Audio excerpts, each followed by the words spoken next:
Could we just dim the lights ever so Brighter. slightly, please? More. Brighter. Get brighter. Please? I need to be able to see you. There we go, lovely. Okay, cool. So, huge round of applause for Luck Rock, please. Who's our program head. You may notice that in Luck Rock's hands are note cards and golf pencils. Curiouser and curiouser. How many people were at the late lamented Nightmare Nights any of the years it ran? Wow. So enthusiastic. Well, there was a system that we used there for Q&A, and it went a little bit like this. You were distributed note cards and pencils. You wrote down your questions on these. These were run up to the stage, and from them, questions were selected. And that is the way we'll be doing it today with our wonderful guest. So, if you have a burning question, just throw your hand in the air. You will be given a note card, or multiple if you have multiple questions, and you can do this throughout the panel. They will distribute a pencil and a note card to you, write down your questions, they will be brought up to me, and we will get them asked of our guests of honor. And if you were at opening ceremonies, you'll recall I said that the theme today is the unexpected. So the more unexpected and unusual the question, the better. How many people is how many people is this their first convention? Right. Okay, a few hands, I kind of see you. How many people is their first side effect? Okay, some good numbers. So there are perennial favourite questions, so if you have a question and you think it may have been asked before, it's totally okay to ask it. Because it's always sometimes someone's first time hearing that question, someone's first time hearing that answer, and that's very special, so we don't want to take away from that. Anyway, without further vamping from me, let's bring out our wonderful guests. Shall we? Shall we welcome them? Yes! With a huge round of applause. First up, let's bring out the one and only Marika Hendricks. Voice of Hilda and Sonata Dance. Next up, Taco Tuesday. Tom Zala, IDW comic artist extraordinaire.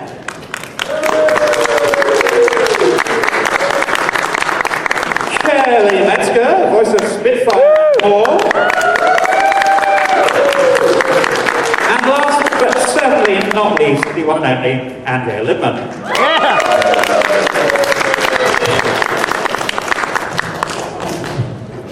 And I stole your mic, so you can put it back now. Thank you. So, are those note cards and pencils getting distributed? Yes, they are. Thank you, Luck Rock. We'll get started with those as soon as we have critical mass of them coming up on stage. But in the meantime, how are you all doing? How are you enjoying the con so far? When did you all get in? This morning? Last night. Last night, okay. We did. I got in yesterday morning. Good stuff. Are you enjoying Wisconsin so far? Yeah. I think I've been here once before. But it's the first time I got to wander around and see stuff. What did you see? I saw the Riverwalk. I went to the casino. Ooh. Any luck? Did you win anything? I won $9 playing the Willy Wonka slot machine. I got the Oompa Loompa bonus. And then I got some cheese curds and beer. Yes. Yeah, you did. Oh, and I got my picture taken with the Fawn statue. Oh, nice. You can't come to Ciderfest and not have cheese curds and beer. It's a Right. moral imperative. I actually, when I was writing Cupid Zeros, I set a chapter at the convention center here and made lots of references to cheese curds. And Kelly, I believe this is actually your first Ciderfest, if I'm not mistaken. It is. Well, welcome. Yes, thank you. I haven't had any cider yet. You haven't had any cider yet, or have you had cheese curds yet? I haven't had any cheese curds. Oh dear. You're missing out. Did you just see the cheese curds on their own, or were they on top of fries? Oh, they were on their own. I had some fried ones, and I've had the ones that squeak when you eat them. Oh, do they have poutine here? Probably not. No. No, this isn't. You don't put your cheese on your fries here. You just eat them on their own. Whisk beer. I mean, I think that's weird. I like poutine, but I'm not even Canadian and I like poutine. You ever get the gravy on there? ranch. Yeah, you've been hanging around too many. I have, I really have. Speaking of which, Andrea, how are you doing? I'm great. I love this hotel. I keep gushing about how beautiful it is. It's just everywhere you look is something beautiful and interesting. But Andrea thinks this hotel is haunted. I do, yeah. My makeup bag keeps like crinkling like, on its own. And it also, and it like fell into the sink on its own. Yeah. It's just air and loose toiletries. There are no ghosts. You cannot scare me tonight. I mean, I don't think it's a mean ghost. No, just one that likes cosmetics. Yeah. If an elevator door opens and you see two little girls, they're actually just cosplayers, you're fine. So I've got some questions here, and I will start looking through those. But in the interim, I'm going to pick on you, Marika, because I was reviewing old interviews, and we're talking about the unexpected as part of this panel, and something quite unexpected happened to you when you were in a stage production of Phantom of the Opera.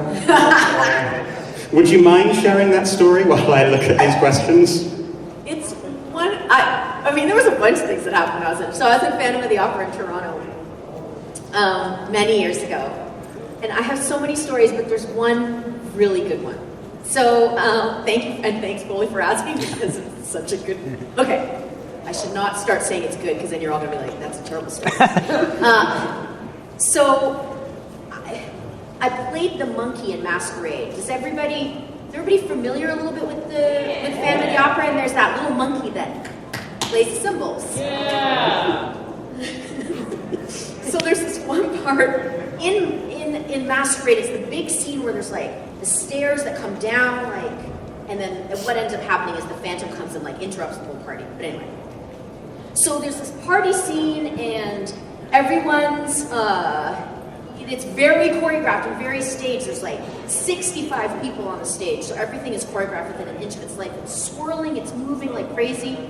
And so in this particular section, me and the 3 people that I'm in this little group of, we have to go from upstage right to downstage left. So at the back of the stage to the front of the stage. And we have to do it in like 4 or da, da, da, da. I can't believe I still remember that. So that is that 6.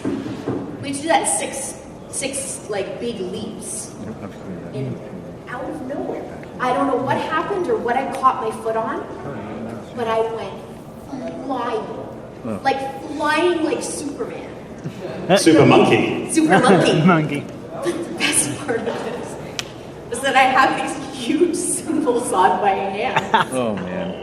And when I hit the ground, I slammed the cymbals onto the ground so hard that the noise that it made was And me and the 4 people that we were in this little group with were dying with laughter in front of paying audience members, screaming, crying with laughter. And my big monkey head, so the monkey head is huge, and there's this little my face that pops out of it. He's like, so there's this whole sound, boom, and then me bouncing my monkey head off. Was the scene that the audience members who paid whatever, $150 for a ticket, that's what they got that day. And then mass hysteria from these 4 people who were obviously completely unprofessional. Anyway, that's my story. That's the one.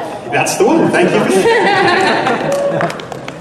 I just picture being there and I was like, oh yeah, it's Masquerade. I don't remember that in the original soundtrack. Yeah. Theater's like that. Stuff goes on in theater that like, you hope the audience doesn't see, but there's no way people didn't see that or hear it. But you have no choice but to roll with it when the unexpected occurs. It's true. So, this is a perennial favorite. And it's actually quite a good one, because it is what was your most memorable moment while working on Friendship is Magic? And we can say memorable or unexpected, or most memorably unexpected, when things went wrong and you had to roll with it, or when things went particularly right. And this applies to the show, and of course also to the comic books. Who would like to go first, or shall I pick someone? I can go. Please. Yeah. I've told this story before, so if you've heard it, then I'm sorry. I just remember this one time of recording in the booth, and Pinkie Pie was eating a whole bunch of food, so I can't remember what episode it was. And a lot of times, what we do, if you have to eat something, is and actually in the time, now that COVID is around and we're all loving it, it's pretty gross. Like, you put a finger in your mouth, like, right? Like, if you have to, because you can't sound like you're eating if there's nothing there. Like it just doesn't work. So I remember in the old they'd say, "Oh, just put a pencil in your mouth." Have you ever done that? Like whatever random pencil is on your stand, like pretty gross in retrospect. So for whatever reason, during this record, it was me and Tabitha and Ashley, and we're like, "Let's make it real." And so Tabitha had brought in a chocolate bundt cake and some cookies. So we brought in all this food. The director, Terry's like, "Please do not do this." Like, no. And we're like, "Oh yeah, no, it's going to sound super authentic. Like, this is going to be great." So here I am stuffing all this cake in my mouth. It was a disaster. Like, you could not understand anything I was saying. It was just totally garbled. And I was just eating all this food. Tabitha and Ashley are just killing themselves laughing. There's like chocolate cake everywhere. And the director's like, "I told you this wouldn't work, and please just stop it." But then like I was so like, I had so much food in my mouth that it like didn't, like then it, even when I was like it just didn't work. Like everything was ruined. We had to take like a 20-minute break to all, like everyone needed to compose themselves. Like I had to drink water. We had to clean up the mess. Anyways, it was just like, that's when we started.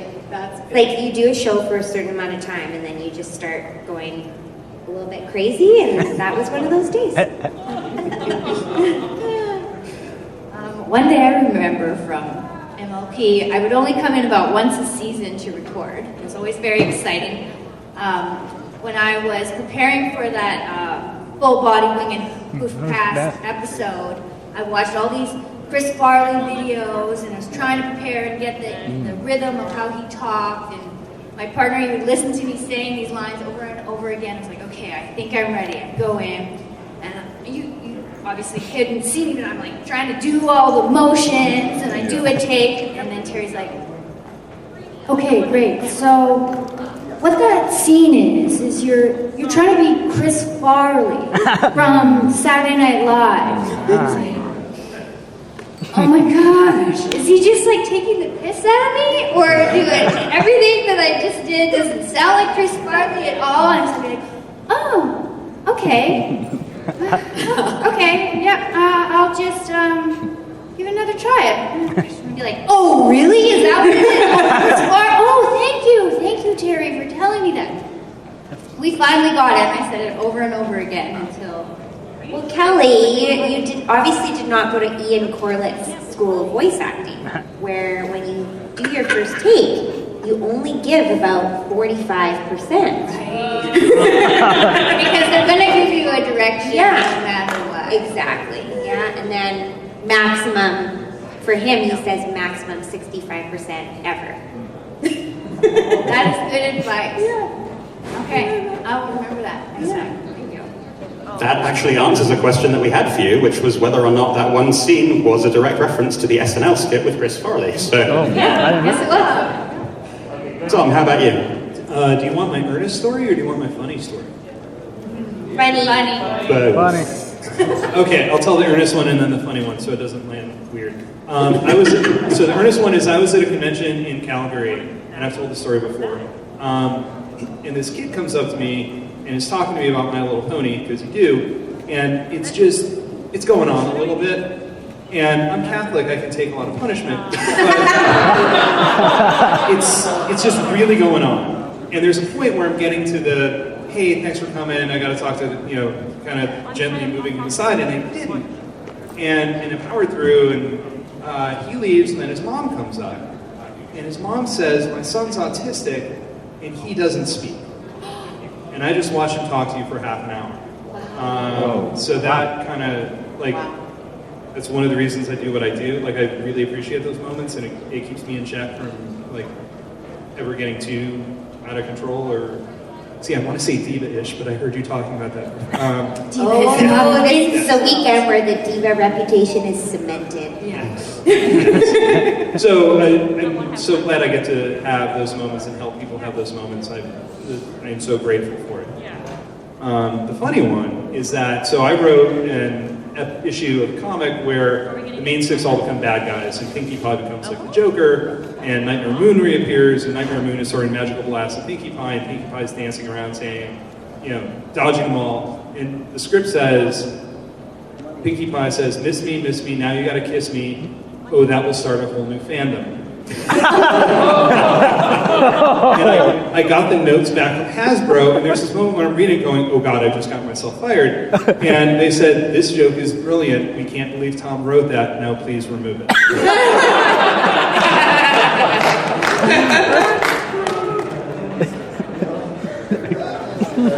What was the line? Should I say it? Oh, miss me, now you gotta kiss me. Oh, that would start a whole new fandom. Miss me, now you gotta kiss me. Oh, I'll start a whole new fandom.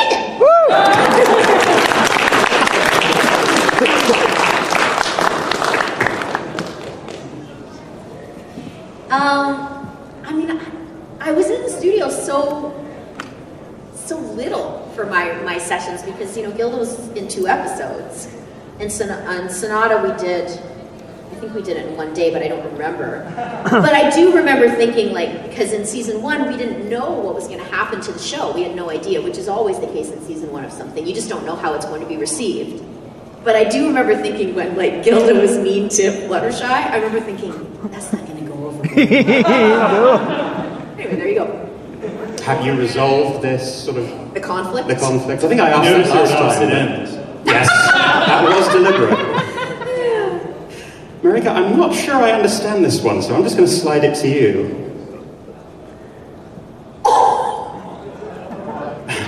How about a bat flip? Who asked that? I can't see you, I can see a hand. That was Rayla Shy, by the way. That's everyone. amazing. Okay, so the bat flip thing is from a number of years ago when the Blue Jays were in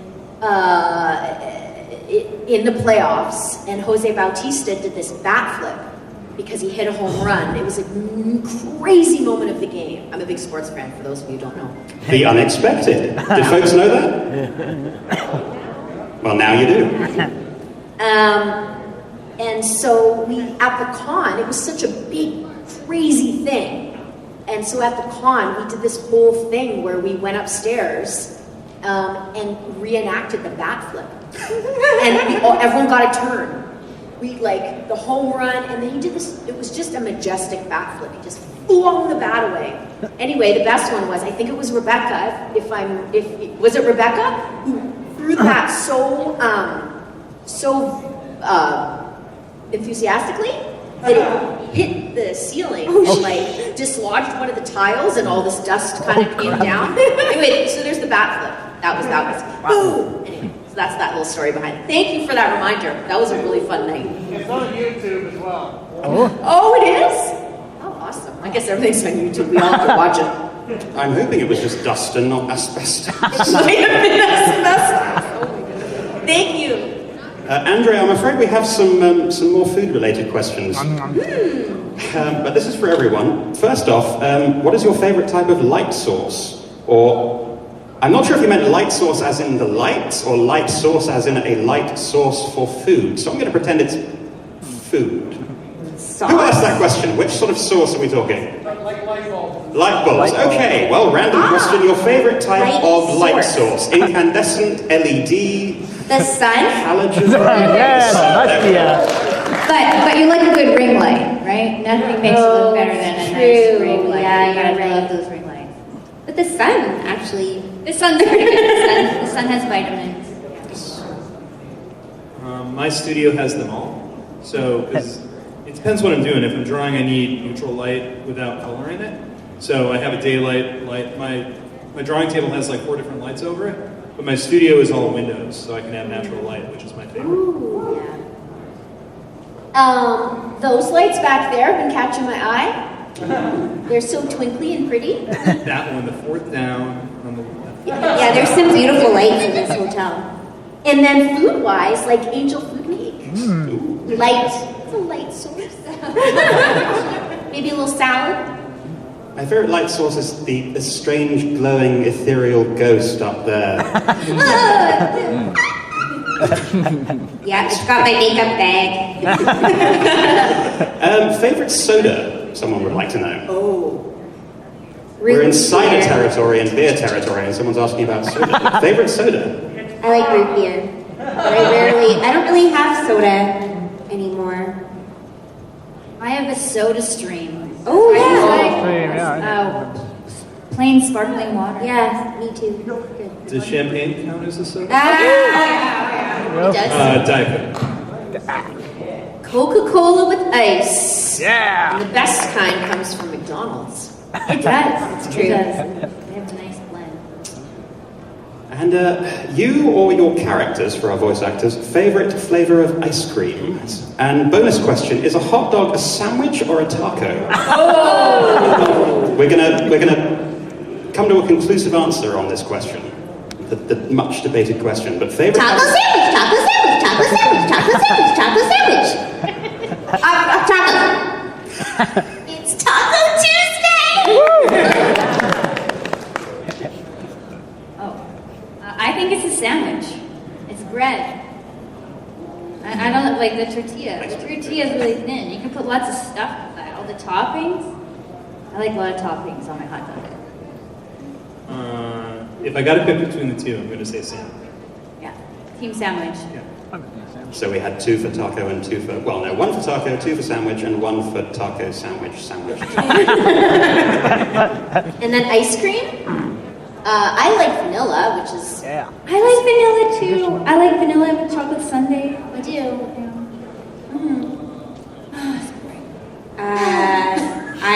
Vanilla's the worst. Unless it has a million toppings on it. I like coffee ice cream. Mint chip. Oh yeah, I like Ooh, mint mint chip. Do you like a plain chocolate? No. Okay. No. I like peanut butter chocolate chip. Oh yeah. Ice cream. Yeah. I like blizzards from Dairy Yeah. Queen. A Reese's lot. peanut butter cup blizzard? Yes. Oh, yeah. The chocolate ice cream, not vanilla? Make me hungry. What? You can That's do a that? thing? Do that. Holy moly. I did not know that. There's not an upper limit to the amount of chocolate I can. Darn right. So, let's actually talk a little bit about what we're all here to celebrate, which is My Little Pony. Where should we start with this? For the voice actors, and this is a craft question, so we actually are moving into the craft questions now. Do you have a routine to prepare for voice acting? What sort of routine do you go through? Vocal warm-ups or a lot of ice cream? No, wait, that's what you're not supposed to do.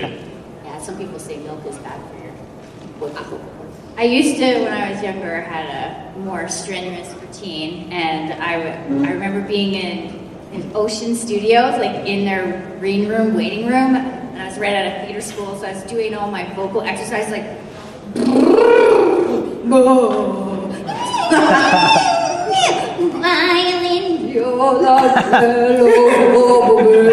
getting all my range warmed up, and I don't know what his name was. I came out of the office, and he was like, "What are you doing?" I was like, "Oh, I'm just doing my warm up." So I have an audition in a couple minutes. He's like, "Oh, most people do that at home."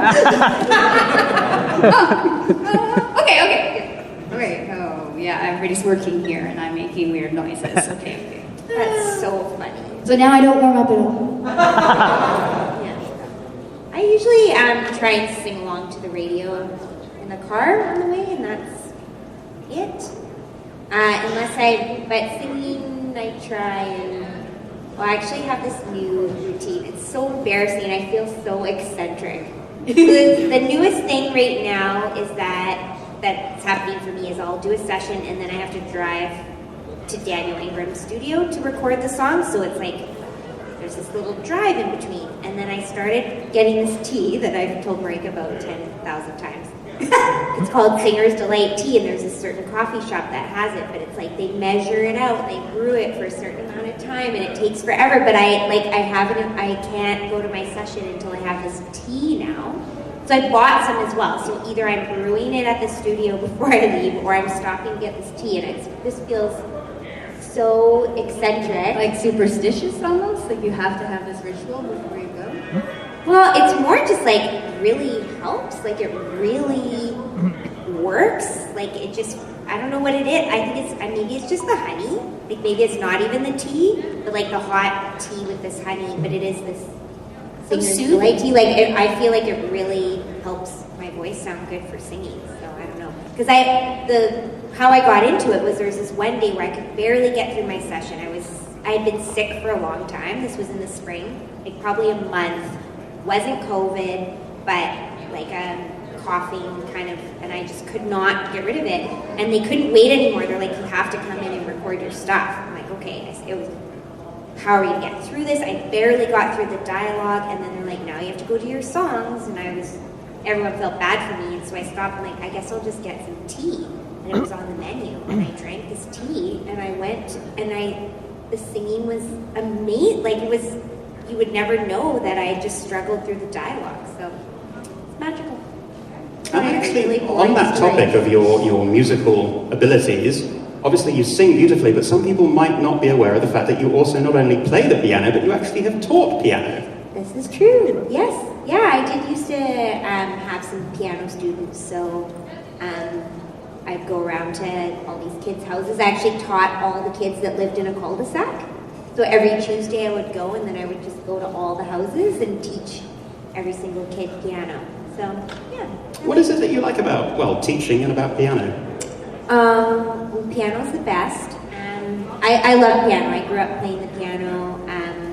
I find it really relaxing when I do get a chance to play. I love playing classical music, mostly. I grew up playing the Royal Conservatory, which is a Canadian classical training, so I'm classically trained. I have my grade 10 piano, which is the second highest. And I did enjoy teaching, like, two sides to it. Like, I loved interacting with the kids, and it was a lot of fun, but it was always super frustrating when they wouldn't practice, and you get into that every single week. I'm a no pressure teacher, although like, apparently the parents would say, I'm going to tell Andrea, like, whatever, and apparently kids really don't want to disappoint me. Like, that's a big thing. But I never discipline them or anything, but maybe they could just tell. But it did get, there was this one kid, Spencer, and it was like 6 weeks in a row, like the same lesson again and again. And I'm like, hey, I can tell your parents that you don't want to do this. You don't have to do this. Like, let's just not, no, I will. But then when the kids do practice and you see them getting it, you see them improving, it's amazing. I have to point out that at this hotel there are 2 or 3 pianos scattered around. Really? Yes. Oh. Have you ever played piano at a convention? I don't think I ever have. Would folks, no pressure, and I know you're kept very busy, but I think 1 or 2 people might love to see that if you find yourself with extra time and knock into one of these pianos. Am I right? So, Marika. Oh goodness, I forgot what the original question was now. Oh yeah. Oh, me neither. What's your routine? Your warm-up routine. Yeah, I warm up. I do like a little. Actually, somebody said to me once that it sounds like a haunted house, which is maybe appropriate for the theme of the makeup and the ghost. So yeah, I do a vocal warm up before I go to a session. Generally speaking, I often start it in the shower just because it's like the steam and the warmth of the shower just kind of helps your voice. So yeah, I do warm up a little bit. And Tom, what about, do you warm up your voice before drawing? I do not. Nobody wants to hear that. But do you do sketches, that kind of thing? Sometimes I'll do warm-up sketches, but mostly it's just having a schedule. Like, I get up, I make my coffee, I go into the studio. I space out what I'm doing. Like, I have to do like graphic design early in the day, I draw later in the day. And did anyone ever see Grosse Pointe Blank? Yes. It's one of my favorite movies, and he plays a hitman, and he when he's getting ready, his therapist has told him to keep breathing. It's a great movie. It's John Cusack. You'd love it. He goes to his high school reunion, and he's told, "Okay, I'll give it a shot." No shooting. Don't kill anyone. But he's putting his gun together, and he's like, "This is me breathing." And I say that when I go to the Cintiq, like this, because me drawing is the same as me breathing. Oh, that's nice. We actually have another music question here for Marika. What kind of guitar are you learning? Classical, electric? So I play the acoustic, although I have played like the electric for about a year. I think me and my teacher worked on that together. And actually, my guitar teacher is amazing. So I have a particular musical taste. And so what I'll do is I'll send him a song, I'll send him the link like on Spotify or something, and he literally like figures out the music for me and charts it, and then we learn it. So he's he's amazing. And so I mostly play like neo soul. I've noticed recently over the last couple of years that a lot of hip hop artists there's a little bit more guitar in the music these days. It's really interesting. So I'm playing a lot of that stuff. So right now I'm learning something from Kota the Friend, if any of you are interested. Kota the Friend, Kota. I'm not his agent, but. I played a bunch of Leon Bridges stuff. Anyway, so there you go. It's mostly neo soul stuff, little R&B. So what I'm hearing is that we need to get kind of a renegade stage thing going with guitar, piano, yeah? Yeah, maybe so. So I guess aside from bringing in food and trying to go full method for the food eating scenes, the question is, do you have any bad habits with regard to your craft? Oh, that's a great question. I love it. It's called corpsing. When somebody does something funny in the studio and you can't contain it and you are out of control laughing. It is one of my favorite things. I have a fundamental belief that you shouldn't try and stop yourself from laughing.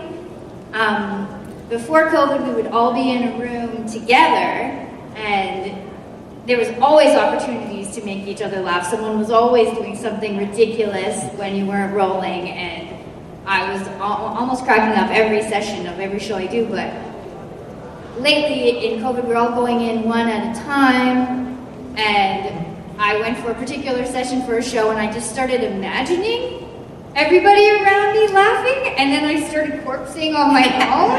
It would be like, oh, and then I could just picture this guy, he's over here, and he's laughing too, and then it took me like 10 minutes to get myself back together because I was just living in this dreamland of the before times where we would all laugh in a studio together.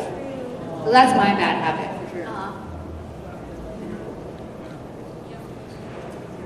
Andrea doesn't have any bad habits. She's doing it for the project. That's not true. Talking back to the director. Right, everyone? Can you give us an example of that? That's my favorite. Constantly. I don't know what it is. Like, they don't get mad at me. And so I just keep doing it.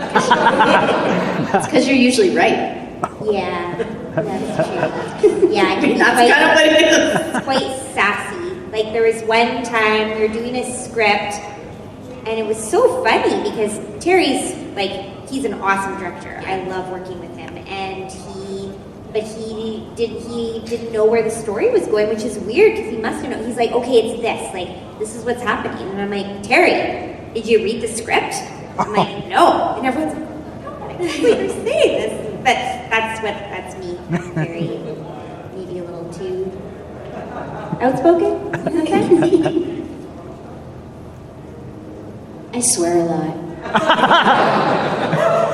So, I try and put a lid on it.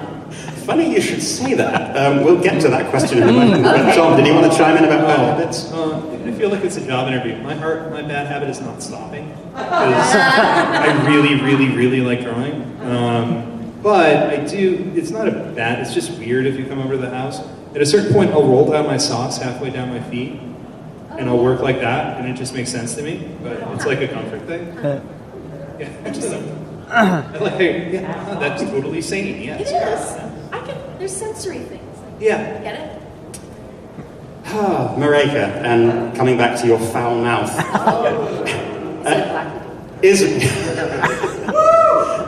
Your comment there was it a Black Lagoon question? In fact, it is a Black Lagoon question. Is Revy from Black Lagoon just Gilda uncensored? Yes. Yes. Hashtag Gilda for life. Yeah, she kind of is. She's the kid, the slightly, the kid or the family friendly kind of version, of Revy for sure. There's, more we could say about that, but I don't know if there's holes in them. There are definite similarities there for sure. I like that kind of character. I do. It's fun. So let's talk influences. We've got a couple of related questions here. Favorite cartoon character when you were young, or I guess favorite comic book character when you were young, and then who is your idol? So who in the industry, whether it be a voice actor or a comic book artist or writer or anyone involved there, who really inspired you to go into your fields? And I'll start with Tom. Andrea is favorite cartoon character, it's a toss-up between Superman and Uncle Scrooge. Because in my head I always had that Stand By Me conversation where it's like, well, Mighty Mouse isn't real, but Superman's real. So yeah, those are the two I grew up on. And I've had a lot of influences over the years. I could go long-term on it, but right now the big one is Darwin Cook, who I happen to be friends with. He did Justice League: The New Frontier, the Parker books. He's just amazing. He has a very cartoony style, but he can do anything. He worked on Batman Beyond, he worked on Justice League, he worked on Superman and Batman and cartoons. He's amazing. He passed away a few years ago, and he was just an amazing cat. Like I try to be more like him. There's only one piece of art in my studio, and it's the cover that he drew for Love and Capes. Which I want to talk to you about a little bit later on. Love and Capes, your Kickstarter, but we'll get to that. Okay. Mariah, you caught my eye there, so. I'm thinking hard. You can see the steam coming out of my head. I could ask Kelly. I think I know. Okay. Thank you. I liked, when I was a kid, I liked Wonder Woman. And I used to sing the song, "You are such a Wonder Woman." So that was my favorite, because it was a cartoon when I was a kid. So I liked that. And then, I don't know, I think my kind of idols, the people I idolize or look up to have always been like musicians and like athletes. My parents, my dad took me to sports events from the time my brother and I sat through 9 innings of baseball, Blue Jays, from the time we were like 4 and 6 years old, which is kind of unheard of for little kids. So I loved Tony Fernandez when I was little. He was a Blue Jay player. And then I spent my childhood just idolizing Prince. I watched a lot of Sailor Moon when I was a teenager. I had a brother who was 11 years younger than me, and so we were always watching, in Canada it's called YTV, and so cartoons were always on, and I loved the range of that actress that she was always like, "Woo!"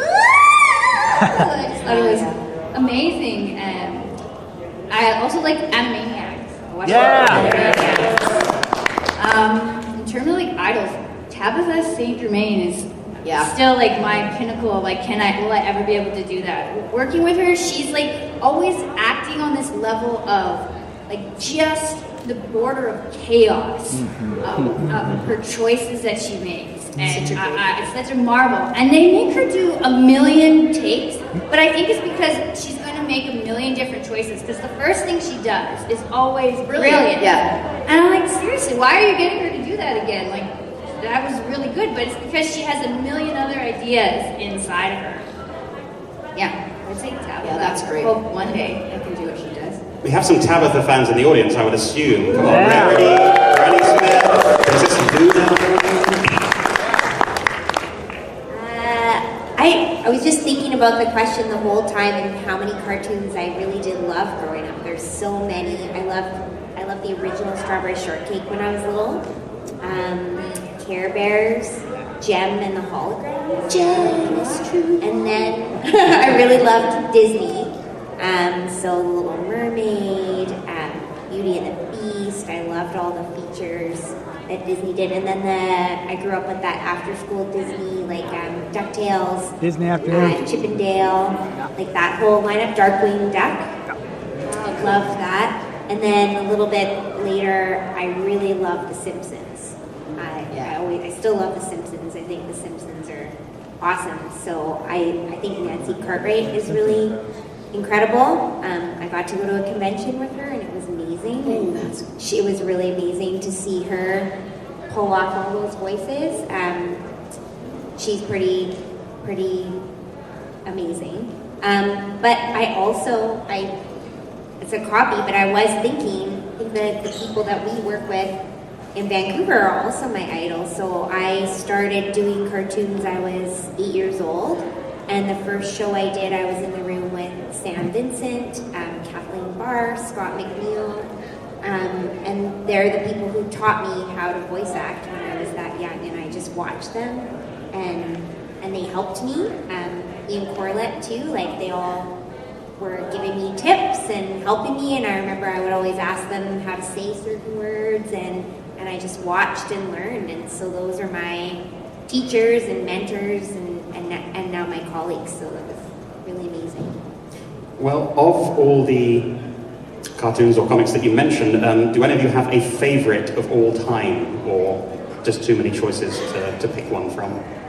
Favorite character? Favorite of all of the cartoons or comics that you mentioned, do you have a favorite that you can pick out, or are there just too many you can't play favorites? I remember. There are too many. Because it's hard to compare like Super Friends with the Smurfs. Yeah. Oh. And you know what I saw the other day? I tweeted this. I was on looking through the TV, and the Raccoons is now available again. Do you remember the Raccoons? That series with the noses that went like this. Yeah. Yeah. Oh. That kind of. Oh. No. Yeah, I do remember. I do. Maybe is it Canadian? It might be Canadian, yeah. Is it Canadian? Oh, okay. We got to hear too, though. Yeah. Oh, yeah? Okay. Yeah, we're not fond of Canadians. Kidding. I have nothing but love for Canadians. Another favourite question. Who is your favourite pony? Perennial favourite question there. Fluttershy. You had to say that, because otherwise, Gilda, the vendetta will continue. Yeah, it's true. I like Pinkie Pie. Oh, I like these answers. Tom, what's your answer? Ironically, I like whichever one I'm writing at the time, and I wrote a lot of the cheese sandwich Pinkie Pie stuff. I can always write Pinkie Pie. These are really good answers. I'm very pleased. Granny Smith. On the Pinkie Pie topic, we actually have a question for Andrea. It seems like every time Pinkie giggles, she laughs a little bit differently, but it's still spot on for Pinkie. How do you do that? What is the key to a good Pinkie Pie laugh? Well, it started as Lauren Faust. She was so specific with what she wanted for Pinkie, and she had actually written in originally the snort laugh, which I'm sure you're all familiar with, and it turned out to be kind of like that kind of a thing. And then, I don't know, just the more I did Pinkie, the more I realized like I could just, I don't think when I do her, I don't prepare, I never did, and it's just like whatever spontaneous sound is going to come out is going to be Pinkie. So that's kind of what she is. So with the laughs, and it was so, I can't imagine, I don't think the show would be what it is if we hadn't been together, because that was part of it too. We were just always playing off of each other, and that was part of it. Like whatever Tabitha or Ashley or Kelly or Marika would do, I would just react off of, and that was Pinkie. So yeah, she's always different because she's just like, I know where she is with that pitch, and then whatever is going to come out is going to be what it is. And unless they tell me to slow down, because they couldn't understand. So in terms of getting into your particular fields, this is a fun one. What's the most compelling reason to get into your career, but the thing on this is wrong answers only? The most compelling reason to get into your career, but the questioner only wants wrong answers for that. Wrong answers. The most wrong answer for the most compelling Oh, so much reason. free stuff. You get like gifts, presents, houses, cars sent to us all the time. I wish. You will be secure and retire at 65 with a pension. Too real. Obviously, it's the money, the power, and the women. I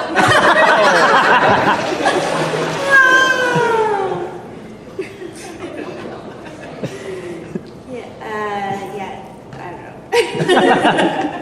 The cake. The cake. Yeah. The free cake. The cake is a lie. That's true.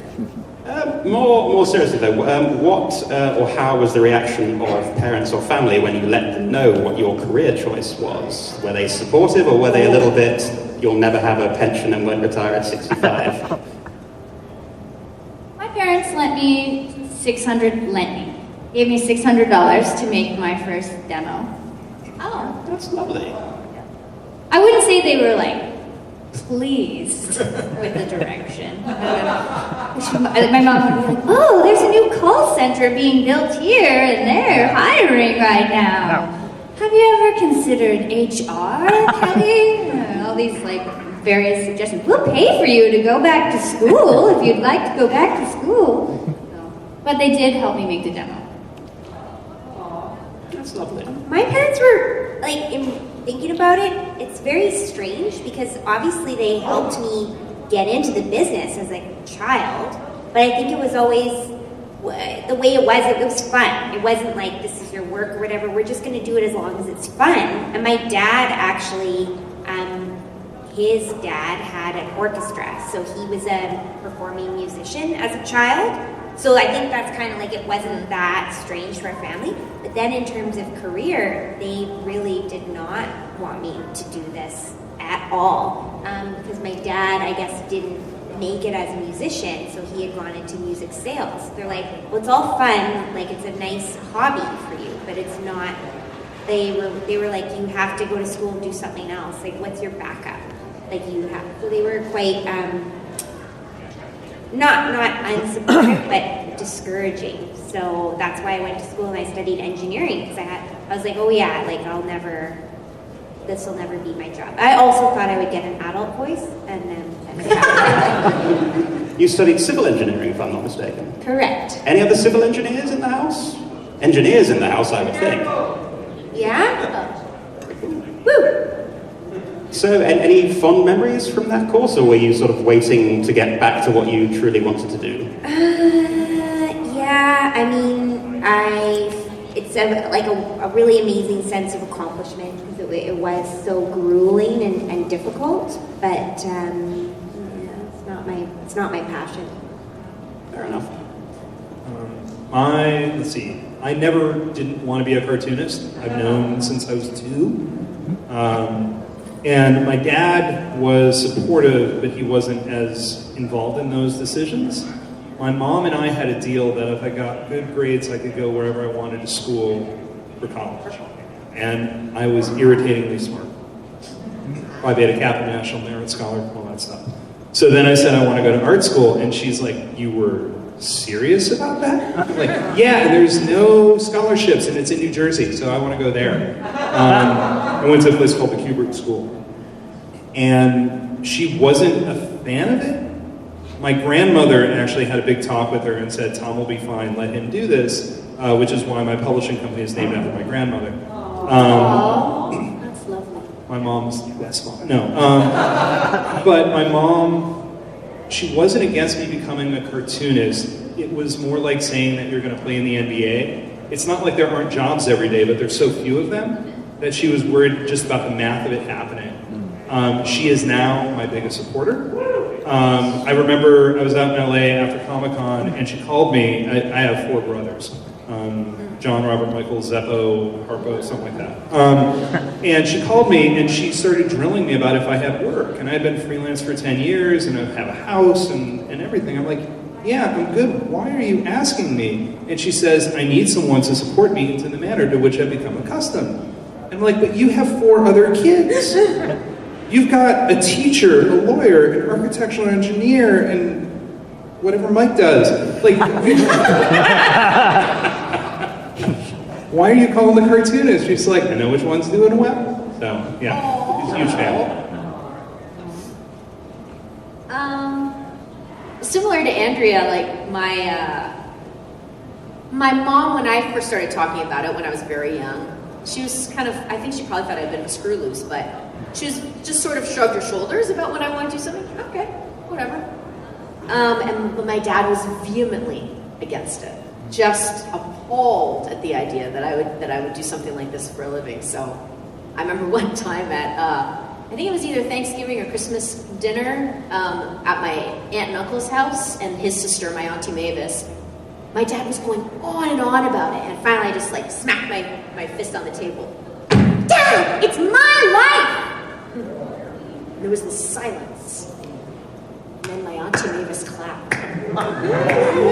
It's one of the defining moments of my life. Right. I'm going to tell you what to do. Yeah, my parents still call and they're like, "Are you working? What's happening right now?" I'm like, "This. Lay off!" And it's hard too because they're so worried about you, but they're like, "What happened with that audition? Like, did you hear anything yet?" And you're like, "Sometimes you never hear." And it doesn't even mean you didn't get it, but also I don't want to think about that. And it's tough. I'm sorry, I want to tell, because I love the story so much. My mom came out with me to Baltimore the year that I was nominated for a Harvey Award. And my mom, like I said, she's been a fan for a while, but Stan Lee was at the Harvey Awards, and I designed a glass, and I know Stan. I've met him for the first time like 6 times, and like, he's Stan Lee. He doesn't need to know who I am. But my mom met Stan Lee, and you never think that's going to happen. And I have a picture of this, and it's just the most awesome thing. And Stan told my mom a very Stan Lee thing, like, because I'd drawn a picture of him. And basically, he said, "Your son is so talented because he had such a great subject to work with." It was perfect Stan Lee. Yeah. My mom now remembers this completely differently. That Stan Lee said that he knew who my son was, and that he could pencil, and that he could write, and he could letter. And that's not what happened. Classic mom. Yeah, really. Yeah, it's my Facebook photo. Usually is the picture of the two of them meeting. It's That's cool. That's actually funny because I think my dad started to realize that, like, this was a real thing. It could be a real thing when I was in Phantom of the Opera, so it's a good thing he wasn't at the performance where I landed flat on my face. I mean, I hope that you share with them that, you get invited to conventions. Yeah, my mom's been to a lot of conventions. I think this is your 53rd? I can't believe that. Something That like can't be right. 53rd? That can't be right. It's amazing. At least a little more than Doesn't that. feel like it. Yeah, that was 49 a Still couple times feels ago. fresh. That's good. I'm glad that you're not tired of it yet. Now that I'm a parent, I have a little bit more perspective of why my parents would have been concerned about a particular risky career path. When you're a parent, I think there's another person walking around that has their own hopes and desires, but you feel all their pain with them, but you have no control of what happens, and so you want them to pick something safe and secure because their failures hurt. You feel it. So I can understand more of what the concern of a parent wanting their kid to choose a more secure path. But I think it's changed too from, I remember when I was growing up, it's like, there's such traditional career paths. Like it was just so different, and now everything's changed with tech, and there's a way to make a career so many more different ways. And it used to be like, well, are you going to be an engineer or a lawyer or a doctor, accountant? Like it was just like, what? But it's not. That's not the way it is anymore. And I don't think my parents have really watched barely anything I've been in, so it still doesn't seem, I think, real for them because they're not the target audience of really anything that I've done. So, I've got a question here. What is a personal interest, or I guess another set of skills that you picked up that have turned out to be helpful at least once to your job? So I guess, Andrea, has civil engineering informed how you perform Fluttershy and Pinkie Pie? No. But in all seriousness, is there a personal interest or skill that has helped inform your career path? You're asking me? Oh, all of you. Sometimes for film and TV, I audition to play doctors, women who get a lot of education and make smart, good choices with their lives. And I've gone back to school. I have, out of my own interest. And every time I complete a course, I feel like more educated woman, and so that I can bring that to those roles where I'm like, okay, I'm a doctor. I can do that. I've written reports before. I've done this. I've had critical thinking skills. Okay, I can be this woman for pretend. Yeah, so all those. Every life experience informs your acting choices. Yeah. And your writing choices. I steal from my life all the time. Travel's been good because I like going places to actually see them. And I used to do caricatures in an amusement park. Oh. And that helps a lot with drawing faces, but it also helped me break out of my shell because nobody's going to come and sit for a caricature if you don't approach them. So like me at my table here is how I used to be, like being able to sell and talk to people. That came from doing caricatures. Hey, Kelly and Marika, did you have an audition where you had to play the kazoo? Because I did, and I just killed it. It was awesome, and I didn't get it. And I know, but it was like, I was like, this is my time. I didn't even have a kazoo, but I went to the store, I got the kazoo, like I was so ready. Yeah, like who stole that? Yeah. That actually reminds me of something. So we had an audition for, I think it was Littlest Pet Shop. Do you remember the way to sing California Girls? Oh, for every audition, Yeah. for For a while. for years. Yes, I remember. So I'm obsessed with hip hop. And so I did only the last bit of California Girls, and then I did Snoop's rap. Every audition. Nice. Every audition. Did you get the part? I think it's Snoop. No, that's what it reminded me of. Is that Andrea was saying, like, I killed that, like kazoo playing. I killed that rap.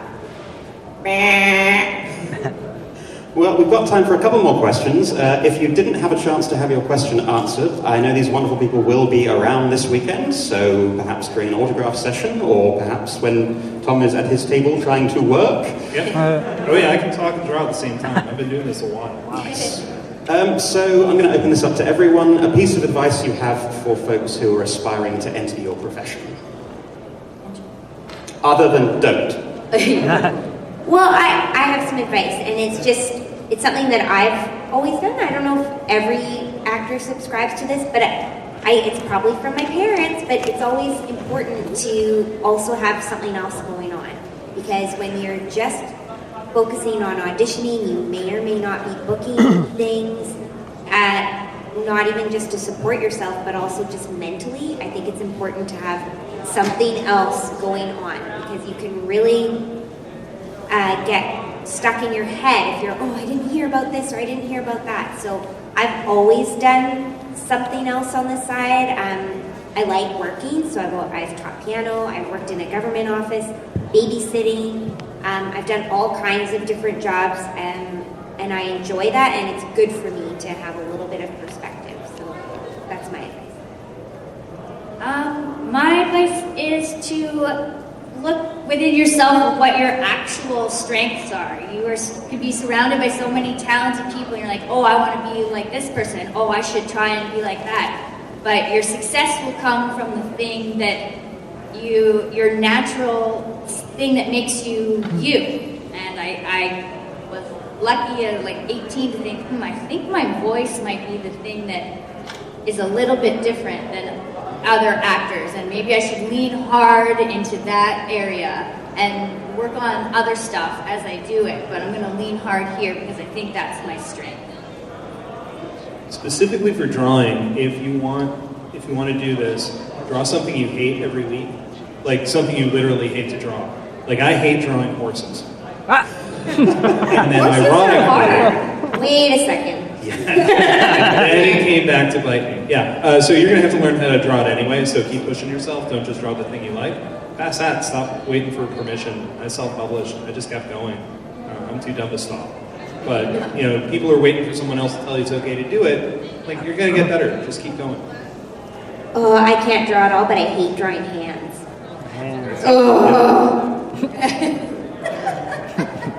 Hence draw ponies, you just have to worry about hooves. Exactly. Unless you like Lyra. Crowd scenes. I hate crowd scenes, and I keep writing them. I think for, sometimes it's hard to remember that it's really about the acting and the acting choices and the character that you're playing, right? I think that sometimes that gets like lost a little bit sometimes when people are first starting out. So yeah, look at it as like, who's this person? What's the personality like? How do they believe the world treats them? How are they reacting to a particular situation, circumstances, or people that they're interacting with? And for me, that gives a really lively and full performance. So that's the part I think. So, any final thoughts or any ongoing projects that you'd like to plug that you're not under NDA to not discuss? Oh yeah, there's always that. Watch Strawberry Shortcake, please. I have another something that I can't say yet. Yeah, I'm really excited to share it, hopefully soon. What the move? I've been very interested in the environmental movement recently. Is what I've been learning about in school, all the different tactics we can use to help solve some of the many problems we have ahead of us in the next 10 and 20 years. I'm really excited to go to the Nature Conservatory tomorrow with a few. Who's going? Anyone here? Yeah. Join us. You're gonna come too? Oh, I think I love birds, so I'm excited to learn about some cool birds and learn about a conservation effort here in Milwaukee. I have a Kickstarter going on right now with 19 days left for Love and Kate's Home for the Holidays, which takes the characters and that's all taking place between the week between Christmas and New Year's. So it's the latest iteration. So there's that, and then I'm going to be doing a book for Storm King about cats at seacoasts. Ooh, Very cool. like cats. I feel like I can't really. There's some things that I can't say, but I don't even know if I can or can't. So I'll just say, after a number of years, I think it was like something like 6 or 7 years without recordings that we thought the show was done. Johnny Test came back. So there's a new version of Johnny Test on Netflix for those of you who are at all interested. So if you watch it, maybe we'll get another season out of it. So it's new animation for any of you who might be interested. So slightly different, like updated version of it. So maybe give us a watch, and then maybe what do you call it? The algorithms, whatever, and then maybe we get another season. I think if we got another season, I think it would be season either 8 or 9. Very cool. Well, with that, please help me thank our wonderful guests, Andrea Lippman, Kelly Metzger, Mareika Hendricks, and Tom Zala for their time. Thank you, Foley. Our wonderful convention. The three of us actors are heading to autographs at sometime. 2. 2. Thank you. Thank you. At 2. See you there. I'm in the vendor room.